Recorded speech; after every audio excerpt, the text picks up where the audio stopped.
سیدنا صدیق اکبر رضی اللہ المولا تبارک و تعالی عنہ اور مدینے کے تاجدار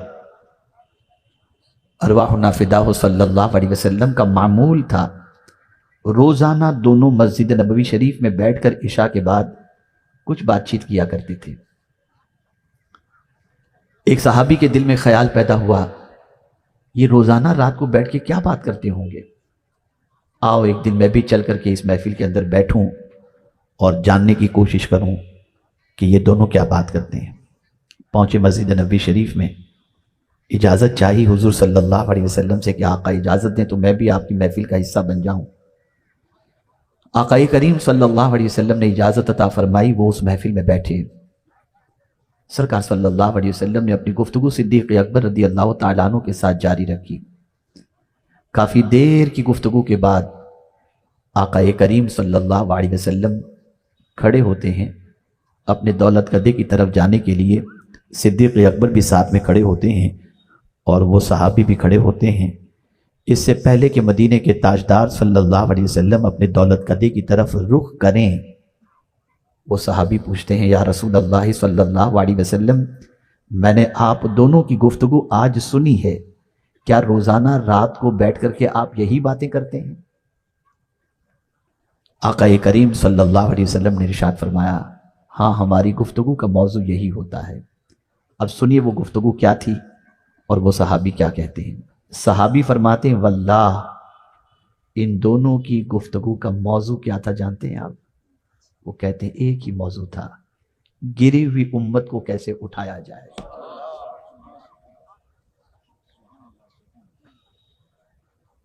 یہ فکر تھی۔ میں آپ سے پوچھنا چاہتا ہوں، ہماری فکر کیا ہے؟ کیا کبھی رسول رحمت صلی اللہ علیہ وسلم کی اس فکر کے بارے میں ہم نے غور کیا؟ کیا اس فکر کو ہم نے اپنانے کی کوشش کی؟ تو آج ہمارا حال یہ ہے کہ اللہ رحم و کرم فرمائے، اللہ رحم و کرم فرمائے کہ ہماری زندگی اس طریقے سے نفس پرستی اور خواہش پرستی کے اندر گزر رہی ہے کہ ہمیں خیال ہی نہیں ہے کہ ہماری قوم کہاں جا رہی ہے، قوم کا کیا حال ہے، قوم کے نوجوانوں کا کیا حال ہے، بچوں کا کیا حال ہے۔ فکر نبوی صلی اللہ علیہ وسلم دیکھیں، مولا علی کرم اللہ تعالی وجہہ الکریم سے آقا کریم صلی اللہ علیہ وسلم ارشاد فرماتے، علی اگر تمہاری ذات سے ایک بندے کو بھی ہدایت مل جائے تو میں تمہارے لیے 100 سرخ اونٹ سے بھی اسے بہتر تصور کرتا ہوں۔ یہ فکر ہے۔ اگر میں صرف اپنے بچے کے بارے میں سوچوں، اپنی اولاد کے بارے میں سوچوں تو یہ جانوروں کی سوچ تو ہو سکتی ہے، لیکن اگر میں حضور کی امت کے بارے میں سوچوں تو یہ رسول اعظم کی سنت بن جائے گی۔ اے رسول اعظم صلی اللہ علیہ وسلم کے دیوانوں، بیٹھا کرو۔ میں منع نہیں کرتا کہ آپ نہ بیٹھو، لیکن 4 جہاں مسلمان بیٹھو نا تو یہ سوچو کہ امت سے برائیاں کیسے نکالی جائیں۔ بیٹھو تو یہ سوچو کہ ان کا تعلیمی گراف کیسے اونچا کیا جائے۔ بیٹھو تو یہ سوچو کہ ان کے اندر سے برائیاں کیسے نکالی جائیں۔ بیٹھو تو یہ سوچو کہ ان کا مستقبل کیسے تابناک کیا جائے۔ بیٹھو تو یہ سوچو کہ آوارگی کے راستے سے انہیں کیسے روکا جائے۔ داڑھی رکھنا یہ سنت ضرور ہے، لیکن یہ ایسی سنت مبارکہ ہے جو میں آپ سے عرض کر رہا ہوں، فکر امت، میں سمجھتا ہوں یہ سنت تو ایسی ہے کہ اللہ اکبر، اس سنت کا کیا کہنا۔ داڑھی کی سنت پر عمل آپ اس وقت کریں گے جب آپ کے چہرے پر بال آئیں گے، آپ کی داڑھی میں بال آئیں گے تب سنت پر عمل کر پائیں گے نا، تب داڑھی رکھیں گے۔ مسواک کی سنت پر اس وقت عمل کریں گے جب آپ کے دانت آئیں گے۔ آنکھوں کے سرمے کی سنت پر اس وقت عمل کریں گے جب آپ سلائی پکڑ کر آنکھوں میں لگانے کے لائق بن جائیں گے۔ تیل لگانے کی سنت پر عمل اس وقت کریں گے جب آپ کے ہاتھوں میں اتنی قوت ہوگی کہ اپنے ہاتھوں سے سر میں تیل لگا لیں۔ لیکن یا رسول اللہ، آپ کی عظمتوں پر قربان کہ آپ نے امت کے فکر کی سنت اس وقت ظاہر فرمائی کہ ابھی ولادت ہو رہی ہے اور فکر امت کے نغمے گنگناتے نظر آ رہے ہیں، اور اعلان کر دیا کہ میری سب سے پہلی سنت میری امت کی فکر کرنا ہے۔ یہ سب سے پہلی سنت ہے۔ وصال کے بعد بھی پیغمبر رحمت صلی اللہ علیہ وسلم کے لبھائے مبارک پر جنبش تھی۔ اللہ اکبر، کان لگا کر سنا گیا، ایک ہی چیز تھی، میری امت، میری امت، میری امت۔ آج آپ دیکھیں ہمارا کیا حال بن گیا ہے۔ کیا کوئی رات آپ کو ایسی یاد ہے جس رات آپ سونے سے پہلے حضور کی امت کے بارے میں کچھ منصوبہ بندی کر رہے ہوں. بلکہ بڑی معذرت کے ساتھ میں عرض کروں گا، الا ماشاء اللہ سب کی پوزیشن ایسی نہیں ہے. اگر مخلصوں کی کمی ہوتی یا مخلص بالکل نہ ہوتے تو آج علم کا جس طریقے سے سیلاب دنیا میں آتا ہوا دکھائی دیتا ہے اور علماء کی عظیم ٹیم جو نظر آتی وہ ہمارے سامنے نہ ہوتی. لیکن اب تو ڈاکٹر اقبال نے تو شاید یہی کہا تھا، رہ گئی رسم ازاں روح بلالی نہ رہی، فلسفہ رہ گیا تلقین غزالی نہ رہی. لیکن میں تو یہ کہتا ہوں صرف ازاں ہی رسم نہیں رہ گئی، پوری زندگی ہی رسم نظر آ رہی ہے. ایک فارملٹی، ایک رسم کی ادائیگی. بڑی معذرت کے ساتھ عرض کروں، ہماری مسکراہٹیں بھی رسمی ہو گئیں، ہمارا جنازے میں شریک ہونا بھی رسمی رہ گیا ہے، ہمارا مریضوں کی عیادت کرنا بھی رسمی رہ گیا ہے. ایک عجیب زندگی ہماری بن چکی ہے. ہم اگر اصل زندگی کو تلاش کریں تو بالکل ناپید ہے، نظر نہیں آتی اصل زندگی. عبادت بھی رسم، اگر مال کا نفع نہ ہو تو عبادت بھی نہ کریں. آخر کیا وجہ ہے کہ لوگ یہ سوال کرتے ہیں کہ مولانا کوئی ایسا وظیفہ بتائیے کہ مال دھڑا دھڑ آنا شروع ہو جائے؟ ہے کوئی ایسا بندہ بھی جو یہ سوال کرے کہ ایسا عمل بتائیے کہ میں خدا سے قریب ہو جاؤں، اس کے رسول سے قریب ہو جاؤں؟ نہیں، بلکہ ہمارا حال تو یہ ہے کہ اللہ اکبر، کعبے کے سامنے بھی جاتے ہیں تو دنیا ہی مانگتے ہیں، اور سنہری جالیوں کے سامنے جاتے ہیں تب بھی دنیا ہی مانگتے ہیں. ہم سے تو وہ بڑھیا اچھی تھی، وہ بڑھیا اچھی تھی جس سے موسیٰ علیہ السلام نے پوچھا تھا، اور اس نے کہا تھا موسیٰ میں اس وقت تمہیں جگہ بتاؤں گی جب تم یہ وعدہ کرو کہ جنت میں تم مجھے اپنے ساتھ رکھو گے. حضرت موسیٰ علیہ السلام نے فرمایا تھا کہ اے خاتون، تو صرف جنت مانگ لیتی، جنت میں میرا ساتھ مانگ رہی ہے؟ ندا آتی ہے موسیٰ دے دو نا. کتنی ہوشیار تھی وہ عورت جو جنت نہیں مانگ رہی تھی، جنت کے ساتھ موسیٰ علیہ السلام کا ساتھ مانگ رہی تھی. ہم تو اتنے گئے گزرے ہیں کہ سنہری جالیوں کے سامنے بھی جا کر کے کہتے ہیں مال چاہیے، دولت چاہیے، بنگلہ چاہیے. حضور سے حضور کو مانگنے کا بھی جذبہ پیدا ہوا. ہم رات کو یہ کہتے ہوئے تو دکھائی دیتے ہیں محفلوں کے اندر، میں سو جاؤں یا مصطفیٰ کہتے کہتے، کھلے آنکھ صلی علی کہتے کہتے. بڑی معذرت کے ساتھ کتنے لوگ ہیں جو رات کو یا مصطفیٰ کہتے کہتے سوتے ہیں؟ بتاؤ نا مجھے، ذرا غور کرو. ایک بڑی چپتی ہوئی بات عرض کرتا ہوں، تھرمامیٹر آپ کو دے دیتا ہوں، آپ اس سے اپنا عشق ناپ لیجئے گا، اپنے عشق کو ناپ لیجئے گا. تھرمامیٹر آپ کو دے رہا ہوں. اگر آپ کو عبادت میں لذت ملتی ہو اور عبادت آپ پر بوجھ نہ بنتی ہو، آپ عشق میں سچے ہیں. اور عبادت کرنا آپ پر گہرا گزرتا ہو نا، آپ اپنے عشق کے دعوے میں جھوٹے ہیں. اس لیے کہ جو سچا عاشق ہوتا ہے نا، اس کو اپنے محبوب کی بندگی میں بوجھ محسوس نہیں ہوتی، آسان سی محسوس ہوتی ہے. آج ہماری زندگی کیا ہو گئی؟ نعرے بازی، ہلڑ ہلڑ، اور اتنے بڑے بڑے دعوے کیا الیاذ باللہ. اندر خالی ہے، پورا خالی ہے. لپ سروس صرف. ہم شکوہ کر رہے ہیں، شکایت کر رہے ہیں، دنیا ہمیں پیروں تلے روندنے کے لیے تیار ہے. میں کہتا ہوں جھوٹ کہہ رہے ہیں آپ.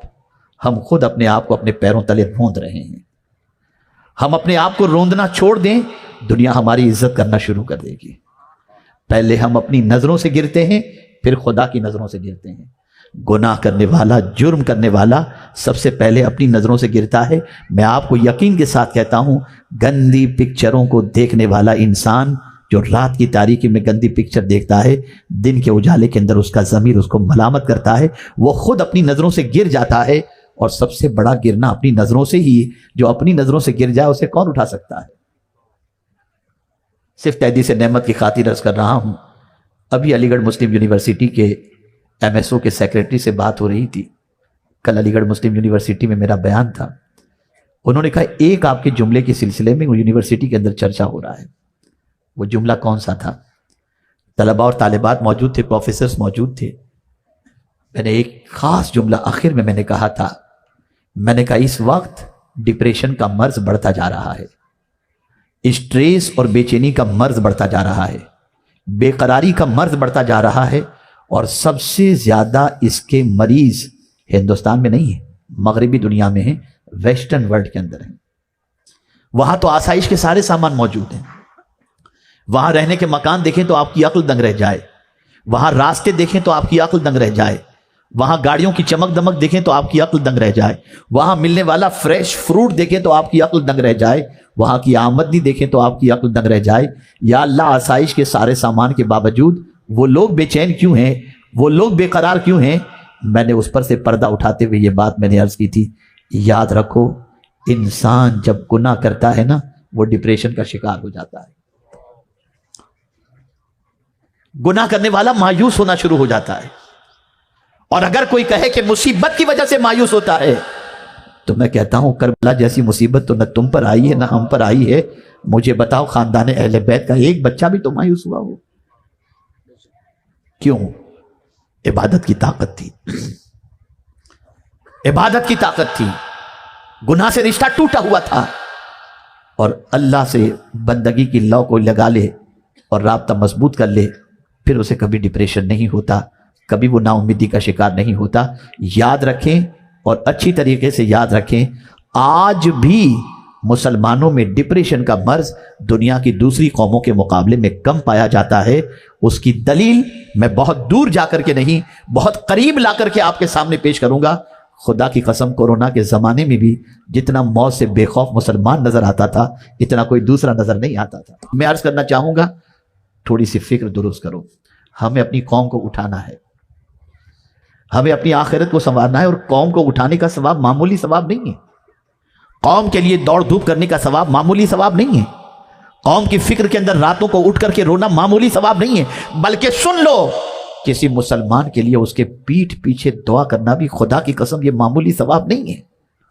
آقا کریم صلی اللہ علیہ وسلم فرماتے ہیں اگر کوئی شخص کسی مومن کے لیے اس کے پیٹھ پیچھے دعا کرے تو اس دعا کا وہی مقام ہے جو حاجی احرام کی حالت میں عرفات کے میدان میں دعا کرتا ہے۔ سبحان اللہ سبحان اللہ سبحان اللہ۔